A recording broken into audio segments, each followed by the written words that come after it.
Hey, and welcome to another Tech Tuesday. This is Chad from Ascension Worship. This week I want to talk about a methodology of mixing that I've been working on, something that I think will be really helpful if you are an engineer that either goes to different mixers from time to time, or if you're in a situation where your church has one mixer with multiple engineers and you're trying to train people. This is a way to get more consistent results from engineer to engineer, mixer to mixer. It's a methodology I call mixing to the least common denominator. Hey, hey, hey, what do you say? Yes, it's that time again. It's Tech Tuesday.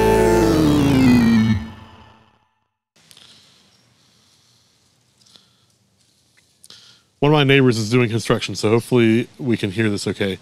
But what is mixing to the least common denominator? That means that even if your church is lucky enough to have a mixer for front of house, mixer for broadcast, mixer for monitors, you're gonna treat the mixers the same when it comes to how you do processing and how you set your gain.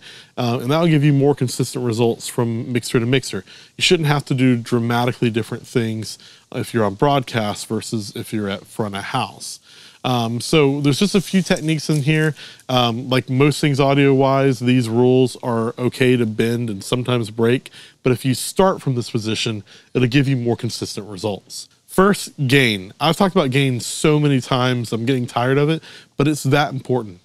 Stop using mixing to unity. I've got videos to go into this further, but if you don't know what that means, some church people have been teaching us incorrectly to put your fader at unity and then adjust your gain for the volume you want.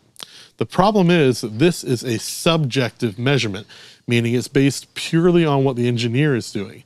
And if that console is affecting the in-ears of people on stage, other consoles, that kind of thing, you need an objective measurement, not a subjective measurement. So you want to use your meter. So put your fader all the way down, select the channel, and adjust the gain so that you're hitting, if you're looking at numbers, between -18 and -12 is a good way to go.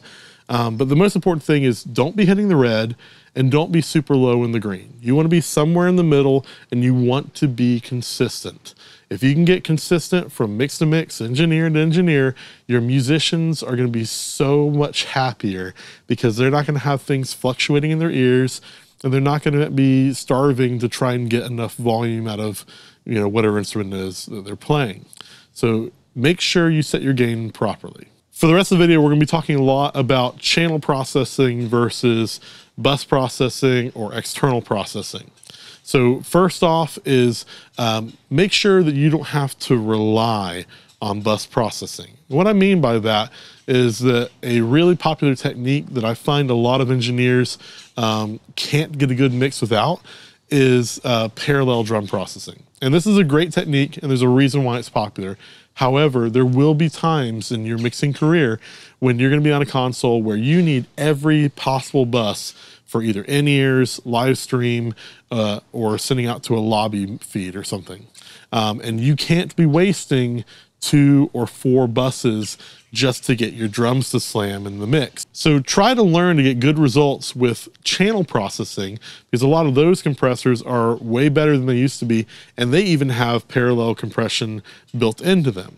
It's a different workflow, but if you can get that to work right, again, you're gonna be more consistent from mixer to mixer and the benefits of your compression will be passed on to your people on stage if you happen to be feeding the in-ears as well.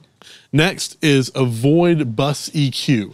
So if you're going to process buses with compression, that's one thing. That's more of a gluing technique.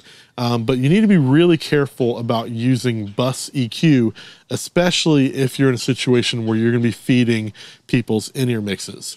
The reason is that that EQ on the bus level will not affect what the people on stage are hearing. So let's say that all your vocals are a little bit muddy, and so maybe you do a low cut and a high boost on your bus EQ instead of on your channel EQ. Well, at front of house, it might have a lift to it and feel better, but on stage, all the musicians and vocalists are still gonna be hearing it without the benefit of that EQ. So if you can do it on the channel level instead, and then it will help to clear up those issues with those microphones in the ears as well as at front of house. If you're in a broadcast situation, and again, let's say you have a top end boost and a low cut, and then let's say you have to solo the vocals to fix something during a service. When you go to solo vocal 1, all of a sudden vocal 1 is going to sound very different in the monitors because you're hearing it at the channel level without that extra EQ on there. And any EQ that you do while you're in solo, which is a dangerous thing to do anyway, will not be the actual proper EQ because you're not hearing the other bus EQ with that as well. My final point for today's video is to limit your plugin usage. Now, what I mean by that is that in order to avoid any issues if you have gear die on you, or to make things simpler when you're trying to see what all your processing is, be very careful that you don't do a lot of extra processing either on the bus level or in like a Waves server, for example. I tried to limit myself to only using external plugins that do something that I cannot do on the actual console. Because if anything's gonna crash, it's gonna be the Wave stuff. And if the mixer crashes, then you're in trouble anyway. So for me, what that looks like is that usually things like pitch correction and dynamic EQ, depending on what console I'm on, I'll do those on my Wave server or whatever it is that I have.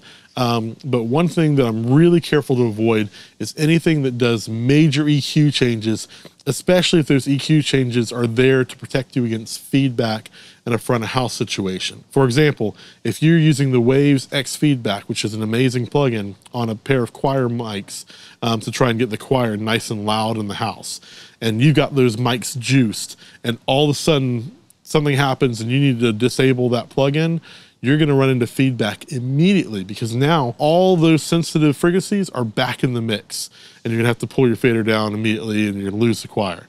Instead, what you could do is use X Feedback, find where your problem frequencies are, and then apply that information to a channel EQ or graphic EQ on your mixer, and then disable X Feedback. You'll get the same result, but then you don't need to rely on X Feedback, you know, not crashing basically. So I hope this has been helpful for you. Again, with all audio techniques, this is something that is just a starting point.